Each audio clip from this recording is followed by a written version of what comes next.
Hello guys and welcome back to my video. तो आज हम लोग बात करने वाले हैं रॉयल इनफील्ड मेटियोर 350 के बारे में। जो ये मेटियोर है 3 वेरिएंट्स के अंदर आती है। एक तो फायरबॉल, स्टीलर एंड सुपरनोवा। जो ये पर्टिकुलर वेरिएंट आप देख रहे हैं ये है फायरबॉल, ये है फायरबॉल रेड और जो ये है फायरबॉल येलो।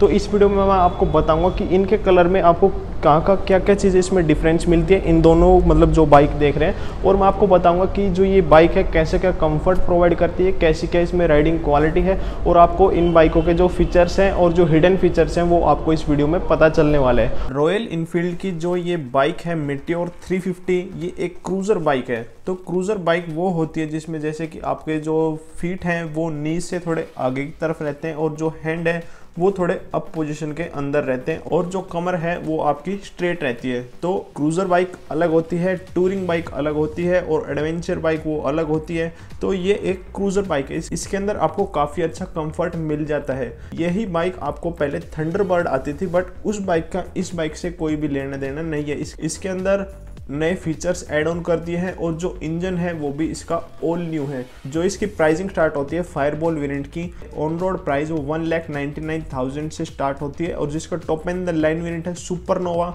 उसकी ऑन रोड प्राइस है 2,15,000 और जो इसका मिड वेरिएंट है स्टेलर, उसकी ऑन रोड प्राइस है 2,05,000 रुपीज़। सो कंपैरिजन स्टार्ट करते हैं इनके डिज़ाइन को लेकर। जैसे आप इन दोनों बाइकों में डिफरेंस की बात करूँ, जैसे इन दोनों बाइकों का आप टायर्स देखोगे तो इन दोनों बाइकों में बेसिकली है तो दोनों मेटियोर 350 और दोनों है तो फायरबॉल ही। तो दोनों बाइकों के अंदर आपको टायर जो साइज़ मिलेगा वो 190/19 का दोनों बाइकों में आपको टायर मिलेगा। पर जो इनके अंदर डिफरेंस मिलेगा वो ये है कि जैसे आप इसके टायर पे देखोगे यहाँ पर रेड ट्रीटमेंट किया हुआ है, ये है फायरबॉल रेड, इस वजह से आपको यहाँ पे रेड ट्रीटमेंट मिलेगा और ये है फायरबॉल येलो, तो इस वजह से आपको यहाँ पे येलो का ट्रीटमेंट मिलेगा। जो आप इसके डिस्क ब्रेक देख रहे हैं ये आपको दोनों बाइकों में मतलब ड्यूअल चैनल एबीएस मिलता है। तो फ्रंट में भी आपको डिस्क ब्रेक मिलता है और पीछे भी आपको डिस्क ब्रेक मिलता है। ड्यूअल चैनल एबीएस का मतलब क्या है, जो फ्रंट में भी आपका एबीएस और जो पीछे वाला टायर है उसमें भी आपको एबीएस मिल जाता है। जो आप ये शॉक एब्जॉर्बर देख रहे हैं आपको यूएसडी नहीं मिलता है, ये आपको डाउन साइड अप ही मिलता है, मतलब सिंपली आपको शॉकर मिलता है। और आपको यहाँ पे इस दोनों बाइकों के अंदर जो इसका सस्पेंशन है उसके यहाँ पे आपको रिफ्लेक्टर भी देखने को मिल जाता है। अब मैं इनकी बात करूँ हेडलाइट की, तो इन बाइकों में आपको हेलोजन बल्ब के साथ हेडलाइट मिलती है और इनके अंदर आपको राउंड शेप में डीआरएल भी मिल जाते हैं। ये काफ़ी अच्छी बात है कि रॉयल इनफील्ड ने जो इसका बेस वेरिएंट है फायरबॉल उसके अंदर भी आपको एलईडी में इसके डीआरएल्स मिल जाते हैं। काफ़ी अच्छी चीज़ कर दी है रॉयल इनफील्ड ने। और जैसे आप इसके टर्न इंडिकेटर देखेंगे तो आपको हेलोजन बल्ब के साथ मिल जाते हैं। और एक और अच्छी चीज़ है इसके अंदर आपको हैजार्ड लाइट भी मिल जाती है, मतलब जैसे गाड़ियों के अंदर आप देखते होंगे तो दोनों टर्न इंडिकेटर ग्लो करते हैं, वो बाइक के अंदर भी अब रॉयल इनफील्ड में आ चुका है। अब इसकी साइड प्रोफाइल में जैसे हम चलें तो जो आप ये इंजन देख रहे हैं ये ऑल न्यू इंजन है। जो ये जैसे मैं बताऊं मेटियोर 350 है, ये रिप्लेसमेंट है थंडरबर्ड का, बट ये न्यू एज और न्यू फीचर के साथ रॉयल इनफील्ड ने इंट्रोड्यूस किया है मार्केट में। और जो ये इंजन है ये कहने को 350 सीसी है, बट ये एक्चुअल में 349 सीसी है, जो कि प्रोड्यूस करता है 20.2 bhp and 27 newton metre of torque. दोनों बाइकें सेम ही प्रोड्यूस करती है। जो तीनों वेरिएंट आएंगे इसके फायरबॉल, स्टीलर एंड सुपरनोवा, तीनों में same he engine and same he specification आपको मिलती है। जैसे आप यहाँ पे देखेंगे तो मेटियोर 350 की बैजिंग मिलेगी और इसके अंदर आपको बैटरी मिलेगी, दोनों बाइकों में सेम ही आएगा। बेसिकली जो मेटियोर की जो तीनों वेरिएंट है तीनों में आपको इस साइड में ही बैटरी की प्लेसमेंट और जो टूल किट की प्लेसमेंट है वो इसी के अंदर आपको मिलती है। अब मैं आपको इसकी एग्जॉस्ट साउंड चेक कराऊँ कि रॉयल इनफील्ड मेटियोर की कैसी एग्जॉस्ट साउंड है।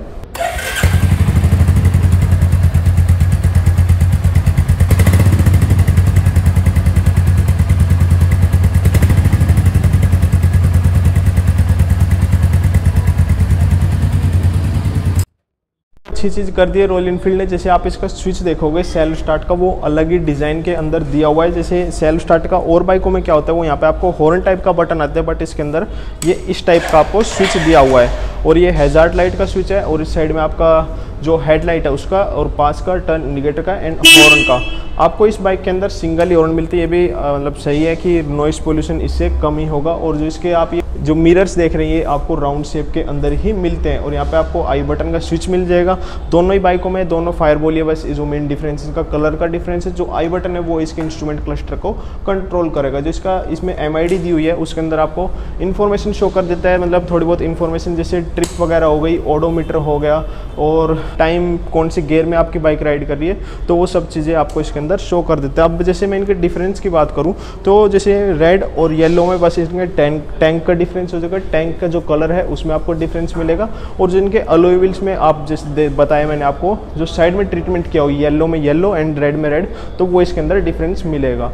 इन दोनों बाइकों के अंदर आपको 15 लीटर का फ्यूल टैंक मिलता है और रिजर्व में इसका 2.5 लीटर फ्यूल रहता है। अब इनके पीछे मैं बात करूं तो आपको दोनों बाइकों के अंदर, दोनों बाइकों बेसिकली मैं एक ही बाइक को लेकर चलूं तो इसके अंदर आपको एलईडी में टेल लाइट मिलती है जो कि राउंड शेप के अंदर ग्लो करती है। जो इसका पीछे वाला मडगार्ड है वो आपको स्टील के अंदर मिलता है, बट जो इसका फ्रंट मडगार्ड है वो आपको प्लास्टिक के अंदर मिलता है। जो इसकी टर्न इंडिकेटर वो आपको हेलोजन बल्ब के साथ मिलेंगे और यहाँ पे आपको इसमें रिफ्लेक्टर भी मिल जाएगा। जो पीछे वाला टायर है वो आपको 140/70 बाई 17 इंचज़ का मिलेगा। जो फ्रंट टायर है वो 19 इंचज़ और पीछे वाला 17 इंचज़, तो 2 इंच का आपको इन बाइक में डिफरेंस देखने को मिलेगा। पीछे आपको इसमें डिस्क ब्रेक मिल जाएगा और जो इसका पीछे का टायर जैसे आप पीछे से देखोगे तो आपको चौड़ा चौड़ा लगेगा, तो देखने में काफ़ी ज़्यादा अच्छा लगता है ये टायर। अगर आपने मेरा रिव्यू देखना है जो मेटियोर स्टीलर वेरिएंट है तो ऊपर आई बटन पे क्लिक करें, वहाँ से आप इसका स्टीलर वेरिएंट का रिव्यू देख पाओगे। उसमें आपको कंपैरिजन पता चल पाएगा कि स्टीलर वेरिएंट में आपको क्या क्या चीज़ें मिलती हैं। यहाँ पे आपको जो इसकी सीटिंग है वो आपको स्प्लिट सीटें मिलती हैं, बेसिकली पिलियन के लिए अलग और राइडर के लिए अलग दी हुई है। और यहाँ पे ग्रैब्स दिए हुए हैं पिलियन के पकड़ने के लिए, पर जो सपोर्ट आती है वो आपको स्टीलर वेरिएंट के अंदर मिलती है। अब इस बाइक के अंदर एक हिडन फीचर भी है वो मैं आपको शो करता हूँ। अब मैं इसकी पहले आपको सीटिंग बताऊँ तो मेरी हाइट 6 फीट है, तो आप मेरे फिट देख पा रहे होंगे। ये इनफैक्ट डबल स्टैंड पे लगी हुई, तब भी इसके जैसे मेरे पैर है वो प्रॉपरली फ्लोर को टच कर रहे हैं। अब मैं इस बाइक को डबल स्टैंड से नीचे उतारूं तो तब भी मेरे पैर तो फ्लोर प्रॉपरली टच कर रहे हैं। मेरी हाइट 6 फीट है। इनफैक्ट इसको छोटी हाइट का बंदा भी चलाएगा तो उसको कोई भी दिक्कत नहीं होने वाली है। जो सीट की कुशनिंग वगैरह वो काफ़ी अच्छी है और जो विड्थ है सीट की वो भी काफ़ी अच्छी है। तो इससे क्या है, हेल्दी पर्सन भी इस बाइक को बैठ के राइड करेगा तो उसको कोई भी दिक्कत नहीं आएगी। और इसको हैंडल बार पकड़ने का एंगल है वो आपको ये मिलता है। एक एडवेंचर बाइक जो आती है उनके अंदर आपको यही एंगल मिलती है। एंगल इसलिए दिया जाता है जैसे आप बाइक को लॉन्ग राइड पे मतलब लेके जाओगे तो आपको मतलब फटीग वगैरह ना हो हाथों में, और जैसे बैक में ज़्यादा फटीग वगैरह ना हो, तो इस वजह से इसमें ये एंगल दिया जाता है। जो थंडरबर्ड के अंदर आता था वो भी इसी के अंदर यही एंगल आता था। अब जो इसका इंस्ट्रूमेंट क्लस्टर है वो आपको आगे की तरफ दिया हुआ है, तो बिना रोड से नजर हटाए आपको सिंपली थोड़ा सा नीचे करके देखोगे तो अपने स्पीड वगैरह या फिर कौन से गियर में आप राइड कर रहे हो तो वो आपको इसके अंदर दिख जाएगा। ये जो बाइक है इसके अंदर 5 स्पीड गियर बॉक्स आता है। जो पहला गियर लगेगा वो आगे की तरफ लगेगा और बाकी जो 4 गियर बच गए वो आपके पीछे की तरफ लगेंगे। अब मैं इसका आपको एक सेफ्टी फीचर दिखाता हूँ। जैसे मैं बाय द मान लो मैंने बाइक को स्टार्ट किया और ये बाइक मैंने गियर में डाली और बाय द मान लो कि आपका जो स्टैंड है साइड स्टैंड वो अंगेज है तो आपकी बाइक ऑटोमेटिकली बंद हो जाएगी। ये भी इसके अंदर जो रॉयल एनफील्ड की सभी बाइक है सभी बाइकों के अंदर आपको ये सेफ्टी फीचर देखने को मिलेगा। अगर आप देखना चाहते हैं जो फायरबॉल का और क्लासिक 350 का कंपैरिजन तो ऊपर आई बटन पे क्लिक करें, वहाँ से आप इन दोनों बाइकों का कंपैरिजन देख पाओगे और आप एक चॉइस बना पाओगे कि आपको क्लासिक परचेज करनी चाहिए या फिर जो मेटियोर 350 है ये परचेज करनी चाहिए। और जो इस शोरूम का नाम है वो है ओडिसी ऑटोमोबाइल और जो इसका एड्रेस है वो है VPO Manesar main bus stand के पास। अगर आपको रॉयल एनफील्ड की किसी भी बाइक से रिलेटेड कोई भी क्वेरीज है तो आप इनको कॉन्टैक्ट कर सकते हैं। जो इनका कॉन्टैक्ट नंबर है और जो एड्रेस है वो मैंने आपको डिस्क्रिप्शन बॉक्स में डाल दिया है। तो गाइज होप करता हूँ आपको ये वीडियो पसंद आई होगी। अगर आपको वीडियो पसंद आई है तो प्लीज़ लाइक करें और मेरे चैनल नए हो तो प्लीज़ सब्सक्राइब करें। इसी के साथ वीडियो को यहीं पे एंड करते हैं। Take care and bye bye.